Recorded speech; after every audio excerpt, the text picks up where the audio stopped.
99 TV big డిబేట్కి స్వాగతం. నేను మూల శ్రీనివాస్. ఇక బీసీలో చైతన్యం పెరుగుతోంది. బీసీలు మేమెంతో మాకెంత అనే ఒక నినాదంతో ముందుకెళ్తున్నారు. మొత్తానికి బీసీల శకం ప్రారంభమైనట్టే కనిపిస్తుంది. కానీ రాజకీయ పార్టీలు బీసీల ఓట్ల కోసం మాత్రమే చూస్తున్నారు తప్ప బీసీలకు ఇవ్వాల్సిన సీట్ల విషయంలో మాత్రం కొర్రీలు పెడుతున్నారని అనిపిస్తోంది.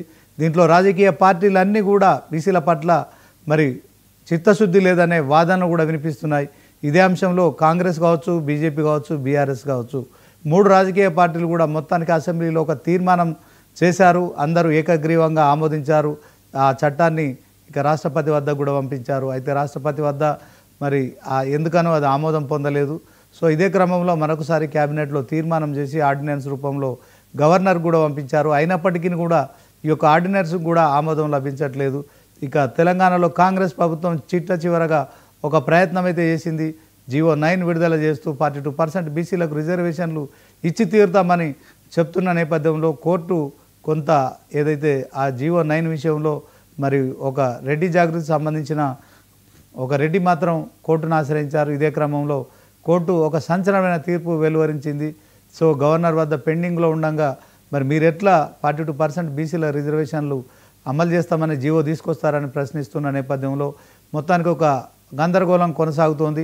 మరి కాంగ్రెస్ అగ్రనేత మాత్రం రాజ్యాంగం చేతిలో పట్టుకొని దేశమంతా తిరుగుతున్నారు. కాశ్మీర్ నుంచి కన్యాకుమారి వరకు కూడా ఆయన పాదయాత్ర చేశారు. ఇదే క్రమంలో మరి జిత్నీ ఆబాది ఉత్నీ హిస్సేదారి అని చెప్పి ఆయన తీసుకొచ్చిన నినాదం అయితే దేశవ్యాప్తంగా బీసీల్లో మరి ఆశలు రేకెత్తించిందని చెప్పొచ్చు.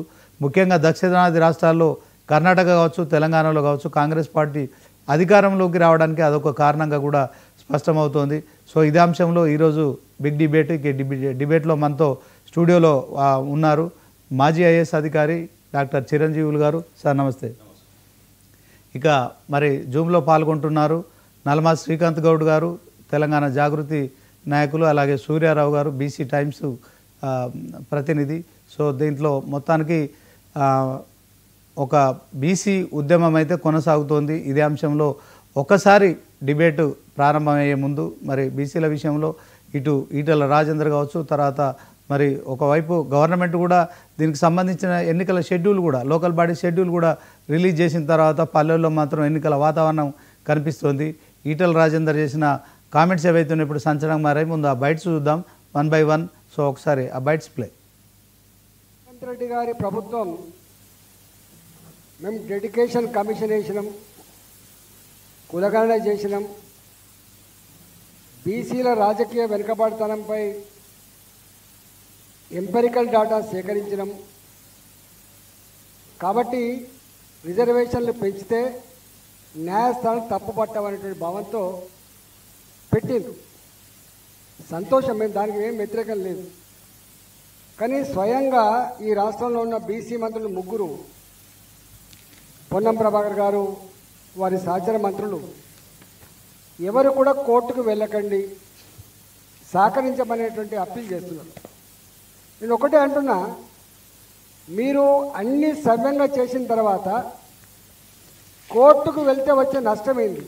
రేవంత్ రెడ్డి గారి ప్రభుత్వం మేము డెడికేషన్ కమిషన్ వేసినాం, కులగణన చేసినాం, బీసీల రాజకీయ వెనుకబడతనంపై ఎంపెరికల్ డాటా సేకరించినాం. కాబట్టి రిజర్వేషన్లు పెంచితే న్యాయస్థానం తప్పుపట్టమనేటువంటి భావంతో పెట్టిండ్రు. సంతోషం, మేము దానికి ఏం వ్యతిరేకం లేదు. కానీ స్వయంగా ఈ రాష్ట్రంలో ఉన్న బీసీ మంత్రులు ముగ్గురు, పొన్నం ప్రభాకర్ గారు, వారి సహచర మంత్రులు ఎవరు కూడా కోర్టుకు వెళ్ళకండి, సహకరించమనేటువంటి అప్పీల్ చేస్తున్నారు. నేను ఒకటే అంటున్నా, మీరు అన్ని సవ్యంగా చేసిన తర్వాత కోర్టుకు వెళ్తే వచ్చే నష్టమైంది. రేవంత్ రెడ్డి గారి ప్రభుత్వం మేము డెడికేషన్ కమిషన్ వేసినాం, కులగణన చేసినాం, బీసీల రాజకీయ వెనుకబడతనంపై ఎంపెరికల్ డాటా సేకరించినాం.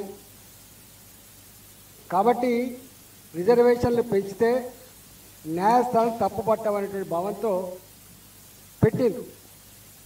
సంతోషం, మేము దానికి ఏం వ్యతిరేకం లేదు. రైట్, అది బయట రిపీట్ అవుతుంది. PCR okay. So Harish Rao గారు అలాగే రఘునందన్ రావు గారు కూడా మాట్లాడిన బయటలు ప్లే చేయండి. మహేష్ కుమార్ గౌడ్ కూడా మాట్లాడినట్టున్నారు. గజనీకాంత్ అయిపోయింది రేవంత్ రెడ్డి. అంత గజనీకాంత్ మాటలు, అంత మోసం. ఆ రోజేమో గాంధీల మాట చెప్పి రేవంత్ రెడ్డిని ఎవరు నమ్మడని గాంధీల మాట చెప్పి సంతకాలు పెట్టి బాండ్ పేపర్ మీద రాసి ఇంటింటికి బాండ్ పేపర్లు వచ్చిండ్రు. ఓ దిక్కు రేవంత్ రెడ్డి సంతకం, ఇంకో దిక్కు బట్టి విక్రమార్క సంతకం, చెరొక్క దిక్కు సంతకం పెట్టి బాండ్ పేపర్లు వంచి ఇవాళ 100 రోజుల్లో ఇస్తామని చెప్పి 700 రోజులైనా కూడా ఆ బాండ్ పేపర్ పత్తలేకుండా వీకింది. ఇక బట్టి విక్రమార్క అయితే తెగ చెప్పిండు, భద్రంగా పెట్టుకొని బాండ్ పేపర్ 3 నెలలు దాచుకొని 3 నెలలు దాచుకుంటే అయిపోయి అన్నీ అయిపోతాయి. దీనికి మేము అసెంబ్లీలో చట్టబద్ధత తెస్తామన్నాడు రాహుల్ గాంధీ. మరి అడవే చట్టబద్ధత? మొదటి క్యాబినెట్లోనే చట్టబద్ధత తెస్తామన్నారు. 30 క్యాబినెట్లు అయింది, చట్టబద్ధత లేదు, అసెంబ్లీలో పెట్టింది లేదు, బాండ్ పేపర్ గురించి మళ్ళీ రివ్యూ చేసింది లేదు. పెద్ద పెద్ద మాటలు మాట్లాడిన రాహుల్ గాంధీ పత్తకు లేకుండా వీకిండిగా. ఇటాంకలు వస్తే ఏడవడని నన్ను పట్టుకుంటాడేమో, అడుగుతాడేమో. 4,000 పింఛనేమా, 15,000 రైతు బంధు ఎడవా, ఆడపిల్లల స్కూటీలు ఎక్కడవా, అవతాత 4,000 పింఛన్ ఎక్కడవా అని ఎవడన్నా అడుగుతాడేమో అని రాహుల్ గాంధీ తెలంగాణ ముఖం కూడా చుట్టలేడు. మరి నువ్వు ఆనాడు నాది గ్యారెంటీ అన్నావు కదా రాహుల్ గాంధీ. రేవంత్ రెడ్డి ఎవడు నమ్మటట్లేడు, వీడు దొంగ నోట్ల కేసున్నాడు, ఈ రేవంత్ రెడ్డి ఎవడు నమ్మడని రాహుల్ గాంధీ వచ్చి నమ్మబలికిండు. నాది జిమ్మెదార్, 4,000 పింఛన్ ఇప్పించే జిమ్మెదార్ నాదన్నావు కదా. 6 గ్యారెంటీలు 100 రోజుల్లో అమలు చేస్తా అన్నావు కదా. మరి ఏమైందో రాహుల్ గాంధీ ఇలా తెలంగాణ ప్రజలకు సమాధానం చెప్పాలి కదా. కుట్రపూరితంగా లేనిపోని విమర్శలు చేస్తూ ఉన్నారు. కొత్తగా ఏదో బకాయి కార్డులని, బాకీ కార్డు ఏంది? ఆ బాకీ కార్డు నవ్వుకుంటారు జనం. ప్రభుత్వ పరంగా బాకీ విషయాలు మాట్లాడితే మొదటి ముద్దాయి కేసీఆర్. ఈ రాష్ట్రాన్ని బాకీ పాలు చేసినటువంటి ఘనుడు కేసీఆర్. మిగులు రాష్ట్రంగా పుట్టింది తెలంగాణ 2014లో, మిగులు రాష్ట్రంగా, మిగులు బడ్జెట్ రాష్ట్రంగా. అలాంటి తెలంగాణని ఇబ్బడి ముబ్బడిగా ఒక ఆలోచన లేకుండా శుద్ధి లేని సంసారం నడిపి ప్రభుత్వ పరంగా, కార్పొరేషన్ల పరంగా, సొసైటీల పరంగా ఎక్కడ అవకాశం ఉంటే అక్కడ బాకీలు తెచ్చి దాదాపు 8 లక్షల కోట్ల అప్పులో తెలంగాణని 8 లక్షల బాకీ రాష్ట్రంగా మార్చిన గనుడు కేసీఆర్, కేటీఆర్. ఇలా వాళ్ళు బాకీల గురించి మాట్లాడుతూ ఉన్నారు. మేము ఇచ్చిన మాట నిలబెట్టుకునే ప్రయత్నంలో భాగంగా ప్రభుత్వం వచ్చిన మొదటి రోజునే ఉచితంగా మహిళలకి బస్సు సౌకర్యం ఇస్తే ఇది బాకీ పడ్డట. మీరు 10 ఏళ్ళు నిరుద్యోగులు మోసం చేసి కొట్టని దెబ్బ కొడితే మేము అధికారంలోకి వచ్చిన 11 మాసాల్లోనే 65,000 ఉద్యోగాలు ఇస్తే బాకీ పడ్డట. గ్రూప్ 1, గ్రూప్ 2 ఉద్యోగాలు ఇస్తా ఉన్నాం. నిరుద్యోగ యువత కలలే సాకారం చేస్తే బాకీ పడ్డట. మహిళలకి 500 రూపాయలు సబ్సిడీ గ్యాస్ మీద ఇస్తే మేము బాకీ పడ్డట. 200 యూనిట్ లోపు కరెంటు కాల్చిన కుటుంబాలు ఈ రాష్ట్రంలో 80% ఉన్నాయంటే అది బాకీ పడ్డట.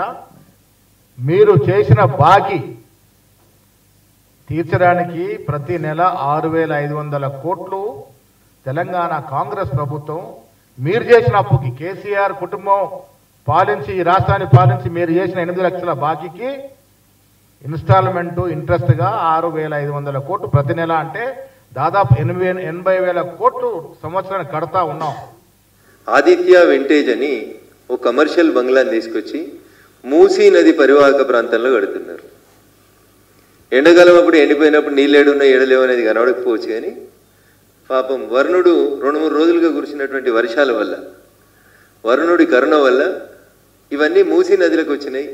బఫర్ జోన్లో, FTLలో అడ్డగోలుగా నీటి ప్రవాహానికి అడ్డంగా కడుతున్నారని చెప్పి నీళ్లు కనబడతా ఉన్నాయి.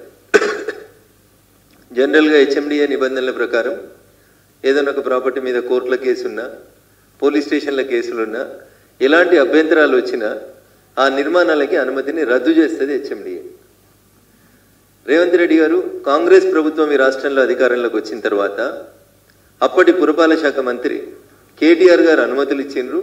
దీని వెనకాల పెద్ద వ్యవహారం నడిచింది, కుంభకోణం నడిచింది. కాబట్టి ఈ ఆదిత్య వింటేజ్ అనేటువంటి కన్స్ట్రక్షన్స్ని ఆపేస్తున్నామని చెప్పి శ్రీ ఆదిత్య వింటేజ్ ప్రాజెక్టుని మేము నిర్మాణం నిలిపేస్తా ఉన్నామని పోలీసు వాళ్ళతోటి అది ఛార్జ్ షీట్ అన్ని వేయించినారు కోర్టులో. టీఆర్ఎస్ పర్మిషన్ ఇచ్చింది, మీరు వచ్చి ఆపేసారు. మళ్ళీ మీరు ఎందుకు అనుమతులు క్లియర్ చేసిర్రు?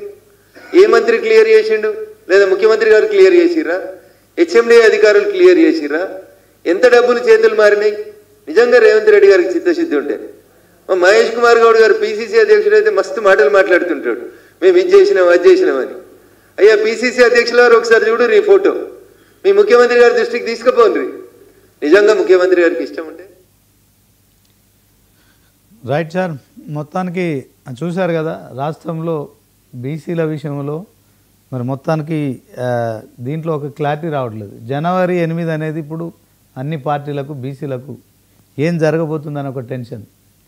8వ తేదీ వరకు మేము ఖచ్చితంగా బీసీల విషయంలో మరి ఖచ్చితంగా మేము తుది తీర్పు వెలువరుస్తామని కోర్టు చెప్తున్నప్పటికీ కూడా ఎన్నికల సంఘం షెడ్యూల్ విడుదల చేయడం, అదే క్రమంలో దసరా పండగ, రేపు దసరా పండగ రాష్ట్ర వ్యాప్తంగా తెలంగాణలో మన అతిపెద్ద పండగ, ఎన్నికల పండగ దసరా పండగ రెండు కలిసిపోతున్నాయి. ఈటల రాజేందర్ గారు మీరు తొందరపడకండి, ఈ ఎన్నికలు జరగవు, ఎన్నికల నోటిఫికేషన్ చెల్లదు, సో కోర్టు కొట్టేసే అవకాశం ఉందని కూడా చెప్తున్నప్పటికీ కూడా ప్రభుత్వం షెడ్యూల్ విడుదల చేసింది.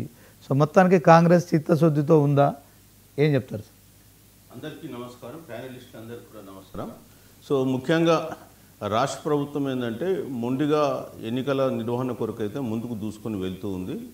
సో మొన్న హైకోర్టులో ఈ వెకేషన్ బెంచ్లో జరిగినటువంటి ఆర్గ్యుమెంట్లు, హౌస్ మోషన్ వీళ్ళు ఎవరైతే మూవ్ చేశారో దానికి ఆర్గ్యుమెంట్ జరిగినప్పుడు కోర్టు కూడా ఏంటంటే మీరు సెక్షన్ 285A రిమూవ్ చేయకుండా జీవో ఎట్లా ఇస్తారు, ఇది లీగల్లీ ప్రీమ్యాచ్యూర్డ్ అనేటువంటి పదాలు వాడడం జరిగింది. సో ఇక్కడ మనం చూడాల్సిన అంశం ఏంటంటే రాష్ట్రంలో ఉన్నటువంటి ప్రభుత్వం బీసీలకు 42% అమలు చేయాలనేటువంటి ఒక సంకల్పం మనలో కనిపిస్తుంది. కానీ మేము మొదటి నుంచి ఏం చెప్తున్నామంటే మీరు వెళ్తున్నటువంటి తోవలో అనేకమైనటువంటి లీగల్ చిక్కులు వచ్చేస్తున్నాయి. సో కాబట్టి మీరు వెళ్ళే తోవ కరెక్ట్ కాదు, మొదలు మీరు ఏ పద్ధతిలో పోతున్నామో మీరు సమీక్షించుకోండి. మనకు అల్టిమేట్గా బీసీలకు న్యాయం జరగాలంటే 9వ షెడ్యూల్ ద్వారానే న్యాయం జరుగుతుంది. తమిళనాడులో అదేవిధంగా సాధించుకున్నారు. భారతదేశంలో 8 రాష్ట్రాలు 50% సీలింగ్ దాటి రిజర్వేషన్లు పెంచితే కోర్టులు కొట్టేసినాయని చెప్పడం జరిగింది.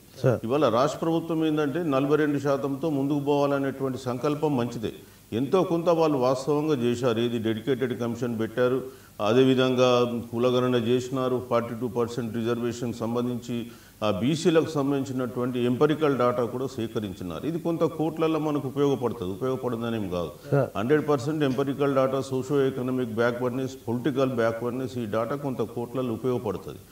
ఎంత ఉపయోగపడ్డప్పటికి కూడా మనకు అల్టిమేట్గా రిజల్ట్ రావాలనుకుంటే 9th షెడ్యూల్లో పోవాలని చెప్పినాం తప్ప మాకేందంటే ఇదేదో 42% రాకుండా మనం ఏదో మాట్లాడుతున్నాం అనేటువంటి విషయాన్ని కూడా కొందరు మాట్లాడుతున్నారు. అది కరెక్ట్ కాదు. మనకు లీగల్ చిక్కులు ముందున్నాయి, న్యాయపరమైన చిక్కులు. ఆ న్యాయపరమైన చిక్కులను అధిగమించాలని చెప్తున్నాం. రాష్ట్ర ప్రభుత్వం కూడా ఒక సింపుల్ లాజిక్, ఇవాళ మన పంచాయతీరాజ్ చట్టంలోని సెక్షన్ 285A ఉంది. అందులో ఏముంది, 50% సీలింగ్ దాటద్దన్నారు. అది ఎందుకు పెట్టాల్సి వచ్చింది? సుప్రీంకోర్టు డైరెక్షన్స్ మీద పెట్టాల్సి వచ్చింది. సో మరి ఒరిజినల్ యాక్ట్లో అది లేదు, 2018 పంచాయతీ యాక్ట్లో లేదు, తర్వాత పెట్టినారు కాబట్టి 285A అయింది అది. సో దాన్ని మనం మొదలు తీయకుండా మళ్ళీ మనము 42% బీసీలకు, మిగతా వాళ్ళకు ఎస్సీలకు 18, ఎస్టీలకు 10 అనుకుంటే దాదాపు 70% మనం ఎట్లివ్వగలుగుతాం. సో అందుకనే లాస్ట్ టైం 22% ఇవ్వాల్సి వచ్చింది. సో మేము కోరుతున్నాం ఏంటంటే మొదలే మీరు ఎక్సర్సైజ్ చేసేటప్పుడు ఇవన్నీ పెట్టుకొని ముందుకు పోయి ఉంటే ఇవాళ ఈ సమస్య వచ్చేది కాదు. సో ఒకవైపు ఏమో మీరు March 17th మీరు అసెంబ్లీలో పాస్ చేసి 9th షెడ్యూల్కు పంపించారు గవర్నర్ ఆమోదం ద్వారా. అది గవర్నర్ ద్వారా రాష్ట్రపతికి పోయింది, రాష్ట్రపతి దగ్గర పెండింగ్ ఉంది.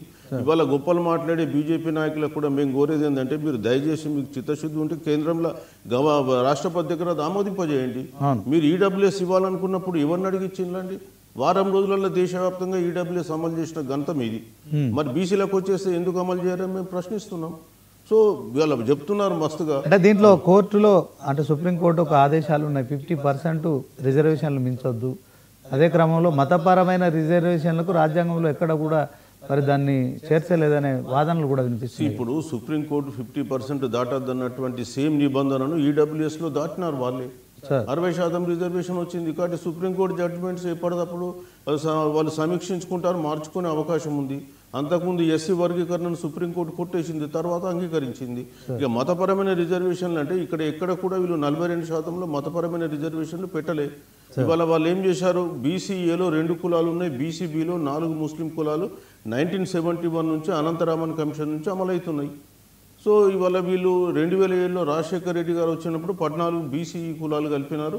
అది సుప్రీంకోర్టులో పెండింగ్ ఉంది. యాక్చువల్గా హైకోర్టు కొట్టేసింది, సుప్రీంకోర్టులో పెండింగ్ ఉంది. మీకు ఒకవేళ మీకు దాని మీద వ్యతిరేకంగా ఉంటే సుప్రీంకోర్టులో అఫిడవిట్ వేసి ఆర్గ్యూ చేయండి, దాంట్లో తాడోపేడ తేల్చండి. అంతేగాని బీసీలను ఆ విషయం మీద అడ్డుకోవడం అనేది కరెక్ట్ కాదని మేము చెప్తున్నాం. కాబట్టి మేము చెప్పేది ఏంటంటే బీజేపీకి మీకు నిజంగా బీసీల పైన చిత్తశుద్ధి ఉంటే మీరు తక్షణం 42% రిజర్వేషన్ మీరు కేంద్రంలో అప్రూవ్ చేయండి. రాజ్యాంగ సవరణ చేయాలంటే రాజ్యాంగ సవరణ చేయాలి. 9 షెడ్యూల్ పెట్టాలి. తమిళనాడులో పెట్టించుకున్నారు కదా, మరి తమిళనాడులో ఇప్పుడు కదా 94లో పెట్టుకున్నారు. తర్వాత పోనీ కొంతమంది ఈ 30 సంవత్సరాల క్రితం అయిపోయింది. ఇప్పుడు వాళ్ళు 30 సంవత్సరాల నుంచి ఎంజాయ్ చేస్తారు, 31 సంవత్సరాలు.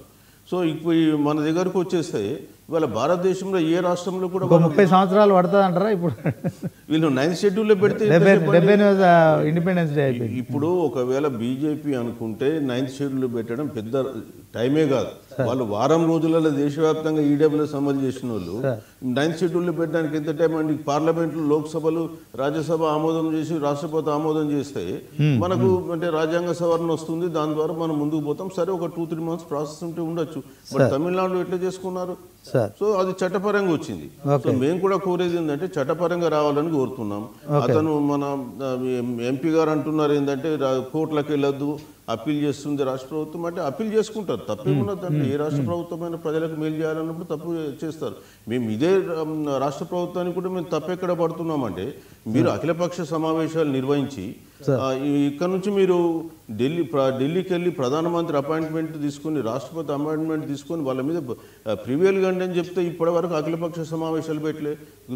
మీరు రాహుల్ గాంధీ గారి మీద కేంద్రంలో కేసు పెట్టగానే రాష్ట్ర వ్యాప్తంగా మీరు సమ్మెకు పిలిపించింది, ఇక్కడ రాష్ట్రంలో సమ్మె చేశారు. మరి బీసీ బిల్లు అడ్డుకుంటుందని మీరు బీజేపీని ఎండగడుతూ ఎందుకు రాష్ట్ర వ్యాప్తంగా సమ్మె చేయరని మేము ప్రశ్నిస్తున్నాం. తప్పే. రాష్ట్ర ప్రభుత్వానికి ఇంకా వేరే దారేం లేదంట సార్. ఇప్పుడు కోర్టు కనుక ఓకే అంటే తప్ప ఇప్పుడు 42% రిజర్వేషన్లు కాదంటారా? ఇప్పుడు కోర్టులో మనకు న్యాయపరమైన చిక్కులు ఉన్నాయి. మన పంచాయత్ చట్టంలోనే ఒక నిబంధన ఉంది. సో ఆ నిబంధన తీసేయాలి. ఆ నిబంధన తీసేయాలంటే గవర్నర్ అప్రూవ్ చేయాలి. మేము ఏమంటున్నాం, గవర్నర్ కు మీరు డైరెక్షన్ ఇవ్వండి. బీజేపీ ప్రభుత్వం కూడా గవర్నర్ కూడా అప్పీల్ చేస్తున్నాం, మీరు మా బీసీల దాంట్లో మీరు ఎందుకు అడ్డుకుంటారు అనవసరంగా? ఏమన్నా ఉంటే ఛాలెంజ్ లీగల్గా ఉంటే లీగల్గా